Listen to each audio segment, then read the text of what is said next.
Have you talked to President Biden about re-election? Joe Biden is running for re-election, and I will be his ticket mate. Full stop. Full stop. Vice President Kamala Harris confirming again that she intends to join President Biden on the 2024 ticket. And we're back now with the panel. So, Howie, there's a pretty lengthy New York Times piece this week about will he or won't he run. It seems to frustrate President Biden a great deal. Is there anything he can do to tamp down these stories? Probably not. I mean, he does want to run, and even if he had private doubts, he wouldn't acknowledge that because then you become a lame duck. But there is a growing calls from Democrats. This is not the opposition party saying he maybe shouldn't run. And this ties into the abortion decision, I think, because by the left wing of his party, the president is seen as ineffective, not just on abortion rights, but he always seems to be playing catch up, whether it's baby formula or at the border, hasn't been able to deliver on voting rights or police reform, all of these issues. And so it's a hard position for Joe Biden. You would think he would at least have the support of his own party, but, you know, the age question and the fitness question are now being openly debated, in part thanks to these media reports. Mark, we showed the soundbite from the vice president. Then there was a statement kind of clarifying. Is that for campaign finance reasons, or is that to give the president a little wiggle room? How do you see it? And generally speaking, the president of the United States announces his reelection, not the vice president doing it for him. So that was a little bit of a slip up.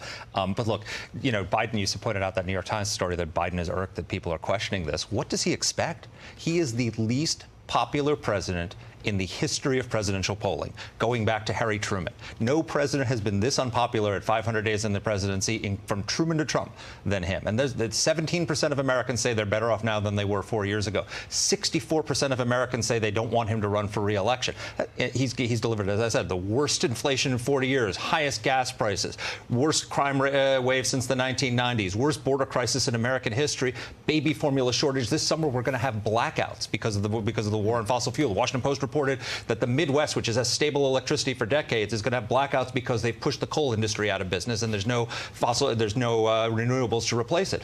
What kind of a record is that to run on? So of course people are talking about it, and you know you want people to stop talking about it. Change your policy. I see Juan getting ready. I listen and I think Chicken Little's in the room. I mean, when the sky is falling, run from America. I love America. Let me just say this 4th of July weekend. I'm glad to be here, and I think I'm really glad that we had a president who was able to deal with a, once in a lifetime pandemic. I think that's great that we are where we are right now, that we can have 4th of July celebrations. Let me just say, we kept a lot of people from going under financially, especially working class Americans, thanks to COVID relief programs. Secondly, we're stopping Russia from running over Ukraine, which is a clear signal to the Chinese, who are our enemies. And I think, again, it's important. We just heard earlier Mike Rand Biden saying this is a long-term effort. This is not something you can just quit on. And don't forget, when you have an extreme Supreme Court, when you have these things going on, the American people are discontent. A lot of people say the country's going in the wrong direction. But people understand that Biden's working at it. He may not have success, how he said it. A lot of people on the Democratic side are frustrated that he's not more aggressive. But this is not just a referendum about him. It's a referendum about a president who was trying to overthrow the U.S. government, and Democrats will remind him. Right. No, I'm just saying. Let's get this side of the table involved. How about a midterm question for Molly? Abigail Spanberger of Virginia has said that it may be time for new leadership in the Democratic Party. She says President Biden will not be campaigning with her this fall. Do you expect other Democrats in tough races to follow suit? Well, with how toxic Joe Biden is, it will be unsurprising to see a lot of people